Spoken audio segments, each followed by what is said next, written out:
Hello YouTube, this is Rev Sack. As you may or may not know, it doesn't matter, I am from Tennessee, East Tennessee. And for those of you who have lived in Tennessee or are from Tennessee, currently live in Tennessee, or anywhere in the South for that matter, you may have had first-hand experience or known someone who has had first-hand experience or at least heard or seen of methamphetamine. Now, methamphetamine's been around for decades. Most notably, I believe it was developed by the Nazis in the 1940s to give to their soldiers to keep them wired and running for days on end. Hitler himself was a user of methamphetamine. Methamphetamine was pharmaceutical for years, and I believe it still is. I'm not sure what it was prescribed for. I think that it was prescribed for dieting, the same way amphetamines were and still are.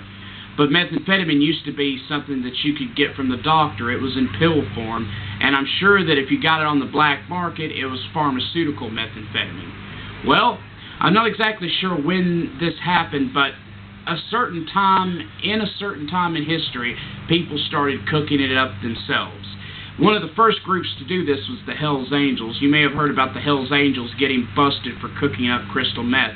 And that's where crystal meth got the slang term crank, because the bikers used to hide the drug in the crank boxes in the back of their motorcycles. Now, at the time, the Hells Angels made crystal meth out of farm feed, and that's where you will often hear the slang term high-speed chicken feed, because the ingredients one of the ingredients that was used to make meth came from farm feed. Well, in the mid to late 1990s, the production of methamphetamine spread all over the South and in Tennessee, especially in areas like this, where we're out in the middle of nowhere, in the middle of the mountains. People had all this land where no one could see what they were doing. It was highly secluded. So they got somebody who knew how to make the shit, they taught them how to make it, and they went to work. Now, in case you've ever planned on doing meth or you're thinking about doing meth, let me tell you just what this shit has in it. First off, methamphetamine is produced from pseudoephedrine or ephedrine. Pseudoephedrine, in case you didn't know, is a cold medicine that you can get prescribed or over the counter. Now, the over-the-counter Sudafed used to be freely available. You could walk into a store and buy 100 boxes of it. But now it's become highly controlled. If anyone walks into a store and buys pseudoephedrine, and I'm talking about real pseudoephedrine, not the new shit they've got out that doesn't even have pseudoephedrine in it. So to any meth heads out there, if you see those Sudafed boxes hanging up on the shelf, it doesn't have Sudafed in it. You have to buy it from behind the counter. You can only get 3 boxes a month, and you have to sign for it.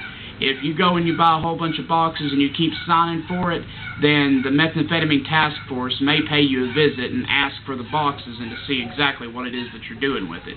Now, if you get pseudoephedrine prescribed, you get the 100 milligram tablets that have a lot of Sudafed in them, and it would probably only take a handful of pills to make a batch of methamphetamine because they're so powerful, the pharmaceutically prescribed ones.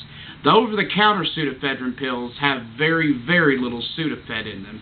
As a matter of fact, to make a decent batch of methamphetamine, one would have to have probably 20 to 30 boxes of pseudoephedrine pills. The first step is to take the pills and break them down. How do they break them down? With antifreeze. The pills are broken down with antifreeze, filtered through coffee filters, if I'm correct, and then the Sudafed base is separated from the other shit that holds the pill together. Once the pseudoephedrine base has been separated, they then run it through a battery of chemical processes that involve muriatic acid, that involve ether, which most of these crankheads can't even get ether, so what do they end up using? Brake cleaner or starter fluid. Lye is also used. Phosphorus, which is the shit on a match pack that you use to strike a match.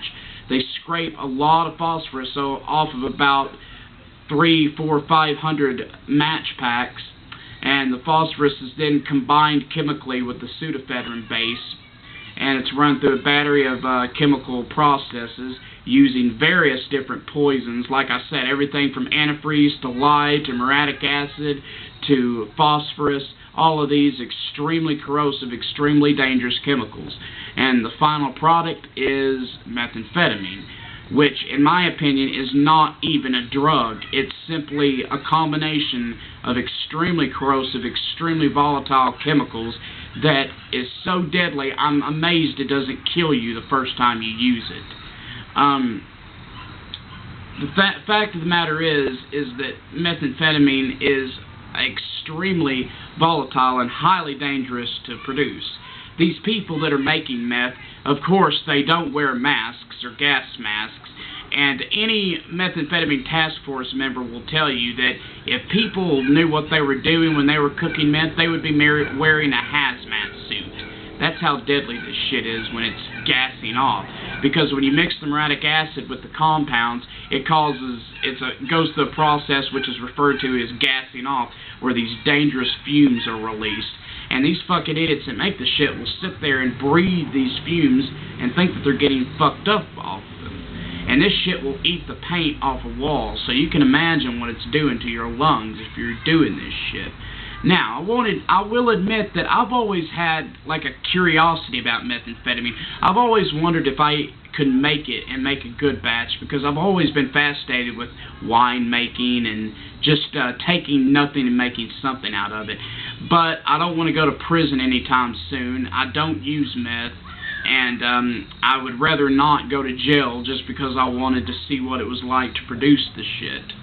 Yes, I have been around people while they were making it. I watched it get made one time, and I was really in awe at the chemicals that were being used. And I thought, this is amazing that people are actually using this shit. And not only that, but they are snorting it and injecting it into their veins. And you could easily tell a meth head. One of the first symptoms that it causes is hypertension, extreme hypertension, which will cause their faces to break out in red rashes. It looks like they're suffering an allergy attack. Now, this is only after a day or two of using meth. Slowly, they go without sleep for weeks at a time. They go without eating for days up to weeks at a time. It literally eats their body from the inside out. Their bodies have no nutrients, no nourishment, no vitamins in them, except for this meth. And some meth users will actually drink their own piss, eat their own scabs, drink their own blood in an attempt to get high again, because apparently when you're a meth head, you sweat out and you piss out pure methamphetamine or traces of methamphetamine, and people will actually eat your scabs and drink your piss to try to get high. And out of all the drugs I've ever seen in my life, methamphetamine takes the cake as the most deadly, most volatile, most disgusting, inhumane, garbage drug you can possibly imagine.